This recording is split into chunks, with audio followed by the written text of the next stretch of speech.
Hi friends, എല്ലാവർക്കും പുതിയൊരു വീഡിയോയിലേക്ക് വീണ്ടും സ്വാഗതം. ഇന്നത്തെ നമ്മുടെ വീഡിയോ എന്ന് പറയുന്നത് ഈ കാണുന്ന BMW ഞാനിപ്പോൾ 2 ടയർ റീപ്ലേസ് ചെയ്യാൻ പോകുന്നുണ്ട്. അപ്പോൾ റീപ്ലേസ് ചെയ്യാൻ പോകുന്നതിൻ്റെ മെയിൻ കാര്യം എന്ന് പറയുന്നത് ഈ വാഹനത്തിലുണ്ടായിരുന്ന ടയറിൻ്റെ മാനുഫാക്ചറിങ് ഇയർ എന്ന് പറയുന്നത് 2021 ആണ്. രണ്ട് ടയറിൻ്റെ 2023 ആണ്.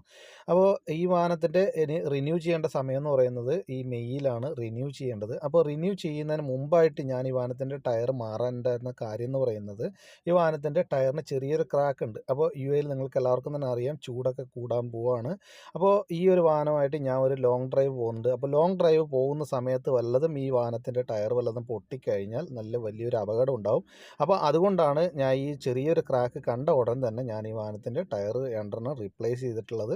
അപ്പോൾ റീപ്ലേസ് ചെയ്ത് കഴിഞ്ഞാൽ ഈ വാഹനത്തിൻ്റെ ടയർ ഞാൻ എവിടെയായിരിക്കും ഇടാൻ സാധ്യത? നിങ്ങൾ പറയും, വാഹനത്തിൻ്റെ ഫ്രണ്ടിലാണോ ഇടാൻ സാധ്യത അതോ റിയറിലാണോ ഇടാൻ സാധ്യത?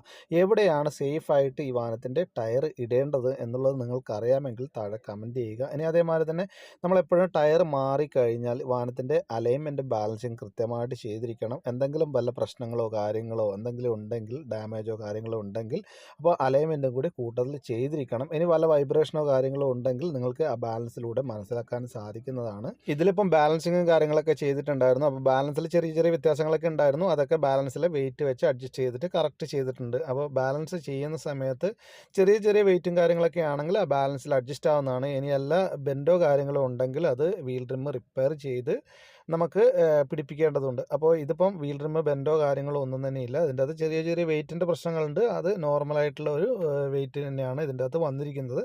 അപ്പോൾ അതുകൊണ്ട് അത് കൃത്യമായിട്ട് തന്നെ ചെയ്തിട്ടുണ്ട്. അപ്പോൾ അതിനുശേഷം നമ്മൾ ഈ വാഹനത്തിൻ്റെ അലൈൻമെൻറ്റ് ചെയ്തിട്ടുണ്ട്. പക്ഷേ അലൈൻമെൻറ്റ് ചെയ്ത സമയത്ത് ഈ ഒരു വാഹനത്തിൽ ഫ്രണ്ടിൽ മാത്രമല്ല അലൈൻമെൻറ്റ് ചെയ്യാനുള്ളത്. ഈ ഒരു വാഹനത്തിൽ റിയർ സസ്പെൻഷനും അതേമാതിരി തന്നെ ഫ്രണ്ട് സസ്പെൻഷനും എല്ലാം തന്നെ അലൈൻമെൻറ്റ് ഉള്ളതാണ്. അപ്പോൾ അലൈൻമെൻറ്റ് ചെയ്യുന്ന സമയത്ത് അതെല്ലാം തന്നെ കൃത്യമായിട്ട് അഡ്ജസ്റ്റ് ചെയ്തിരിക്കണം. ഇതിപ്പം കണ്ടല്ലോ, അലൈൻമെൻറ്റ് ചെയ്യുന്ന മെഷീനും കാര്യങ്ങളും എല്ലാം തന്നെ കണക്ട് ചെയ്തിട്ടുണ്ട്.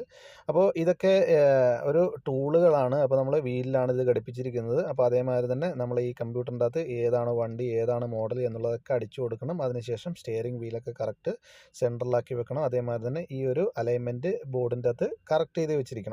അപ്പോൾ ഇനി നമുക്ക് അലൈൻമെൻറ്റ് ചെയ്യുന്നതിന് വേണ്ടിയിട്ട് നമുക്കിത് മുകളിലോട്ട് ഉയർത്തണം. ഇപ്പോൾ ലിഫ്റ്റിലോട്ട് ഉയർത്തിയതിന് ശേഷമാണ് ഇതിൻ്റെ അഡ്ജസ്റ്റിങ് കാര്യങ്ങളൊക്കെ ചെയ്യുന്നത്. അപ്പോൾ ഈ വാഹനത്തിൽ ഞാൻ ഷോക്കൊക്കെ റീപ്ലേസ് ചെയ്തിട്ടുണ്ട്.